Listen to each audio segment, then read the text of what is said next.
Jadi orang belajar di sekolah, Nabi paling tampan adalah Nabi Yusuf. Iya, betul.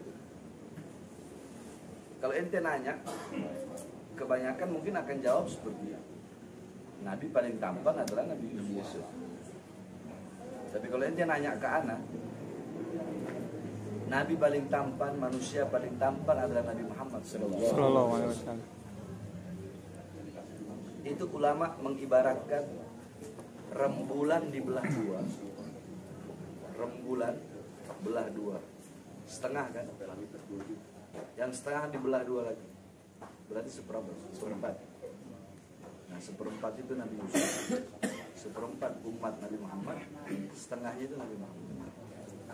Ketampanan Nabi Allah Yusuf itu ketampanan yang membuat wanita-wanita yang melihatnya menjadi mengeluarkan hawa nafsu, syahwat, memiliki keinginan, kemauan untuk memilikinya.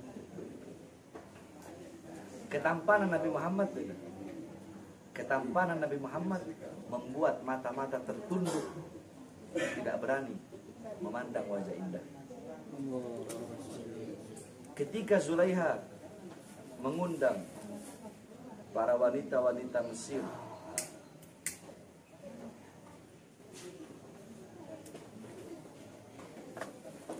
Rudi, ya Allah, Pak Kasubditku. Baru sehat. Minal aidin wal faizin. Iya tadi saya kayak Pak Rudi itu lewat saya bilang. Tuh, yang awal. Masih tetap anak-anak yang lama terus yang awal. Itu tuh saja. Veteran. Oh, ini baru luar biasa. Tapi baru sehat baru. Alhamdulillah sehat. Masih di Polres Kasat. Masih.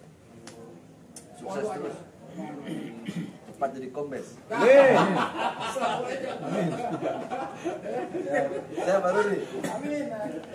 Baru nih. Siap. Sirina Pance. Sirina Pance.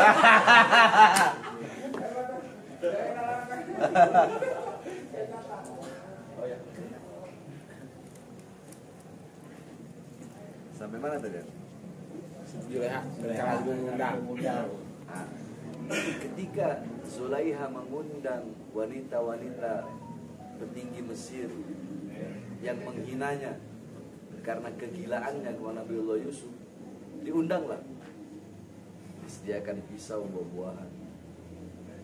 Kalian menghinaku karena aku tergila-gila kepada Yusuf, karena kalian belum melihat bagaimana keindahan yang dimiliki Yusuf, yang dimana keindahan itu tidak dimiliki oleh sorga. Bahasa si Sayyidatuna Zulaiha. Nabi Yusuf dipakein gaun, jubah berwarna hijau jamrud, pakein gelar. Baru Nabi Yusuf jalan. Ketika Nabi Yusuf jalan itu perempuan-perempuan petinggi-petinggi Mesirnya perempuan dan megang pisau sama buah-buah. Itu mereka secara tidak langsung, nggak sengaja, saking terpesonanya, itu Nabi suruh lewat, baru merasakan sakit. Ternyata mereka memotong jarinya. Itu Nabi Yusuf. Nah, dalam riwayat Allah memberikan kepada Nabi Muhammad itu ada 99 ketampanan, tapi yang Allah tampakkan cuma satu. 98-nya Allah simpan, tidak Allah tampakkan. Kenapa? Andaikan 99 ketampanan Nabi Muhammad Allah tampakkan, maka seluruh manusia yang melihat wajah beliau pasti akan mati. Kenapa? Kalau Nabi Yusuf, wanita-wanita hanya menyayat tangan, andaikan 99 ketampanan Nabi Muhammad Allah tampakkan dalam wujud beliau, maka manusia memandang wajah beliau akan mati. Dengan apa? Dengan menyayat-nyayat jantungnya sendiri. Saking indahnya wajah Rasulullah. Ente tahu Abu Jahal? Abu Jahal itu kalau ketemu Rasulullah, Abu Jahal, Abu Sufyan, itu sorbannya ditutup gini, nggak mau lihat wajah Nabi. Kenapa? Ditanya, kenapa setiap ketemu Nabi Muhammad kau ginikan, kau punya apa, kau tutup matamu? Aku tidak tahu, karena setiap aku melihatnya pasti ada rasa ketertarikan aku, rasa cinta aku kepada dia. Aku nggak mau cinta kepada dia. Makanya lebih baik aku tutup mataku.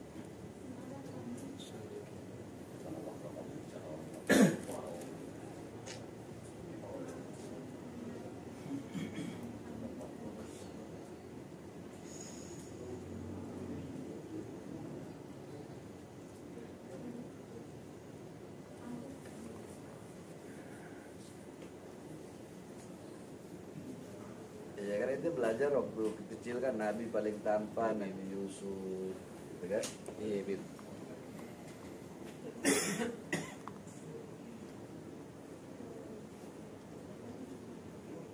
Nabi Sulaiman alaihissalam bisa berbicara dengan hewan. Nabi Sulaiman berbicara dengan hewan itu pakai bahasa hewan. Nabi Muhammad, hewan berbicara dengan Nabi Muhammad pakai bahasa Arab. Seekor serigala berkata asyhadu annaka Muhammadar Rasulullah. Seekor biawak berkata asyhadu annaka Muhammadur Rasulullah. Bayangin. Nabi Musa bisa membelah lautan. Nabi Muhammad bukan lautan yang dibelah, bulan yang dibelah. Bahkan bukan hanya bulan dibelah. Ketika Nabi Muhammad umur 6 tahun, anak-anak seumur beliau mainannya tanah liat. Mainannya beliau apa? Bulan. Jadi kalau beliau gerakkan tangannya ke kanan, itu bulan ikut ke kanan. Beliau gerakkan tangannya ke kiri, itu bulan ikut ke kiri.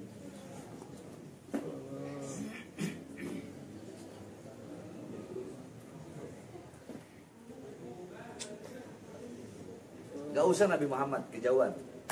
Nabi Adam. Itu buka kitab Nasrul Ibad, Imam Ibnu Hajar Al-Asqalani. Di situ Nabi Adam bilang apa? Aku iri kepada umat Muhammad. Aku iri dan aku ingin menjadi umat Muhammad.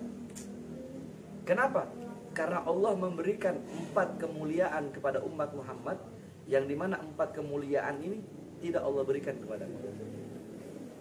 Tidak Allah berikan kepadaku, tapi Allah berikan kepada umat Muhammad. Apa itu? 1. Yang pertama,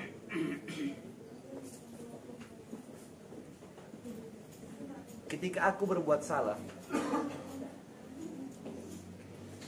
Allah pisahkan aku dan istriku Hawa selama 450 tahun. 1 kali kesalahan. Iya, makan buah khuldi. Tapi umat Muhammad pagi, siang, sore, malam mereka berbuat salah, berbuat dosa, tidak Allah pisahkan mereka dengan anak dan istri mereka. Aku cuma 1 kali, Allah pisahkan 450 tahun. 2, Allah menerima taubatku ketika aku berada di kota Mekah. Di kota Mekah baru Allah terima taubat. Di tempat-tempat yang lain enggak, selama ratusan tahun belum Allah terima. Walaupun Nabi Adam, para nabi maksum, terampuni dari dosa. Tapi karena kehati-hatian beliau, tetap beliau bertobat kepada Allah. Walaupun maksum, Nabi itu maksum, terampuni dari dosa. Tapi umat Muhammad, kalau mereka mau bertobat, nggak harus ke Mekah. Dimanapun, kapanpun mereka mau bertobat, Allah terima tobat mereka. Aku hanya di Mekah saja. Itu yang kedua. Yang ketiga, ketika aku memakan buah khuldi dalam keadaan berpakaian, tiba-tiba Allah lepaskan pakaianku sehingga aku dalam keadaan telanjang. Umat Muhammad kebalik, mereka berbuat dosa dalam keadaan telanjang, tapi tetap Allah beri mereka pakaian. Yang keempat, apa kata Nabi Adam? Aku berbuat salah di sorga, Allah turunkan aku ke bumi.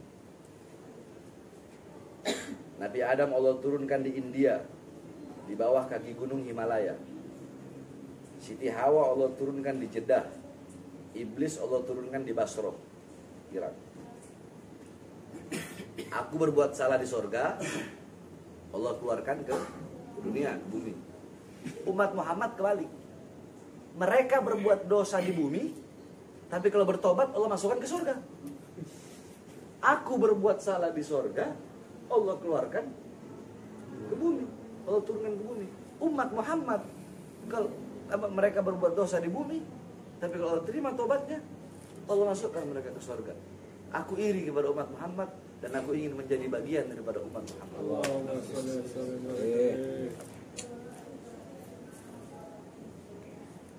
Nabi Musa, ketika beliau naik di atas Tur Sina, Bukit Sina, kata Nabi Musa, ya Allah, aku ingin melihat zatmu. Kata Allah, wahai Musa, kamu tidak akan sanggup. Kamu tidak akan kuat melihat zatku. Kamu akan hancur, terbakar, hancur lebur, tidak akan tersisa. Ketahuilah wahai Musa, antara aku dengan hamba-hambaku ditutupi dengan 70.000 hijab, 70.000 penghalang yang menutupi antara aku dengan hamba-hambaku. Imam Ghazali menjelaskan, penghalang Allah itu Allah ciptakan dari cahaya, dari air, dan dari kegelapan. Di dalam penghalang Allah ada suara gemuruh air. Andaikan manusia Allah perdengarkan suara gemuruh air yang ada dalam penghalang Allah, maka seketika hati manusia itu copot dari badan dengan sendirinya. Saking dahsyat hijab dan penghalangnya Allah. Andaikan Allah buka penghalang, Allah perlihatkan kepada langit, langit runtuh. Allah perlihatkan kepada gunung, gunung berteburan bagaikan kapas. Ketahuilah wahai Musa, 70.000 penghalang ini tidak akan aku buka kecuali untuk Ahmad dan umat Ahmad. Apa kata Nabi Musa? Ya Allah, aku tidak bisa menjadi Ahmad. Maksudnya Nabi Muhammad. Aku tidak bisa menjadi Ahmad. Maka jadikanlah aku bagian daripada umat Muhammad. Nabi-nabi dan Rasul terdahulu saja pengen jadi umat Nabi Muhammad. Ente-ente orang udah lahir jadi umat Nabi nggak bersyukur. Bayangin Nabi dan Rasul nih, ini Nabi dan Rasul pengen jadi kayak kita umat Nabi Muhammad. Kirim ya. Ente orang udah dilahirkan jadi umat Nabi, nggak tahu diri.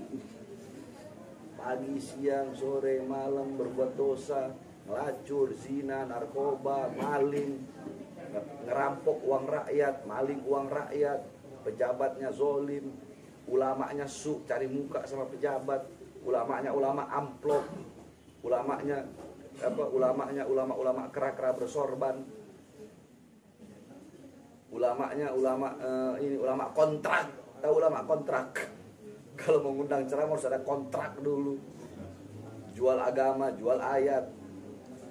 Pejabatnya korupsi, koruptor, menyengsarakan rakyat. Anak durhaka sama orang tua nggak didik anak dengan baik.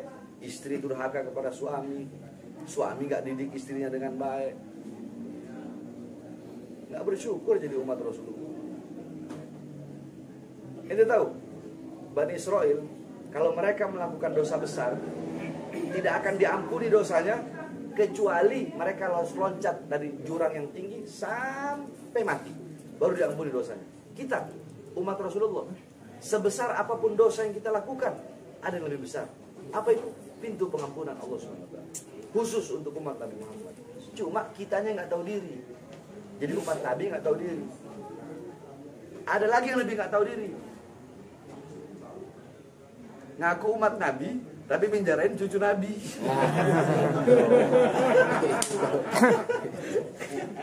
Siapa kamu punya Nabi? Nabi Muhammad. Tapi menjarain cucunya. Bercanda. Nggak apa-apa mereka mau penjarain, mereka mau laporin, biarin aja. Cuma pertanyaan anak, dengan wajah yang mana, dengan lidah yang mana kelak di akhirat, ketika ditanya oleh Rasulullah, mereka mau menjawab dengan lidah yang mana, dengan wajah yang mana mereka mau menjawab.